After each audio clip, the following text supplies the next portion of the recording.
क्यों का क्या मतलब? घर पे मेहमान आए हुए हैं और मेहमान की खातिरदारी तुम कैसे करती हो अपने घर में मुझे नहीं पता, लेकिन हमारे घर में उनको भगवान का रूप समझते हैं। मेरी मौसी, चाची, बुआ सब आए हुए हैं इधर, और हमारे घर की औरतें पैंट शर्ट में नहीं घूमती, और मेरी बुआ इन सब मामलों में बहुत स्ट्रिक्ट है। मैं नहीं चाहता हूं उन्हें नाराज करें या उन्हें शिकवा का कोई मौका दे। तो चुपचाप या तो कपड़े बदलो या तो अंदर।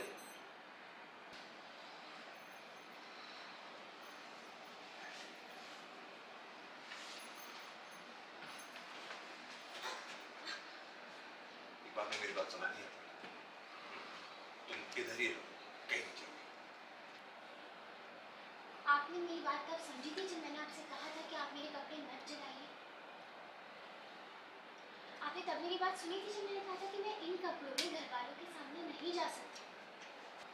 माफ करना, लेकिन तब आपने बहुत ही अकड़ से कहा था कि मैं तो इसी लायक हूँ, मेरे साथ ऐसा ही होना चाहिए और आपको कोई फर्क नहीं पड़ता।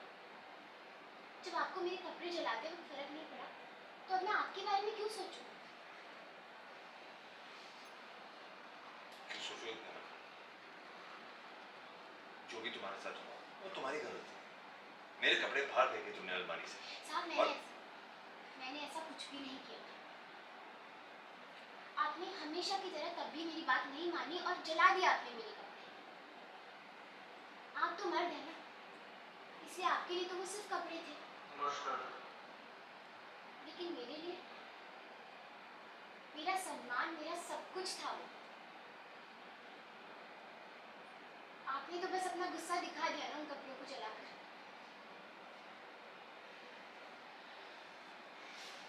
लेकिन आपकी उस बात की वजह से मुझे कितना शर्मिंदा होना पड़ा है ना साहब, ये सिर्फ मैं जानती हूँ। उस वक्त जब बात मेरी इज्जत की थी तब तो आप बेफिक्र होकर घूम रहे थे ऐसे, लेकिन आज जब बात आपकी इज्जत पर आ गई है तो आप ऐसे परेशान हो रहे हैं।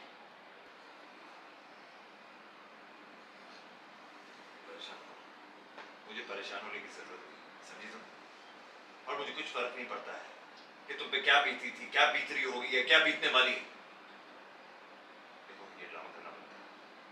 तुम्हारे पास कपड़े नहीं है ना, एक जोड़ी कपड़ा है ना जो गीला है, पहनकर आओ ना उसे, जाओ।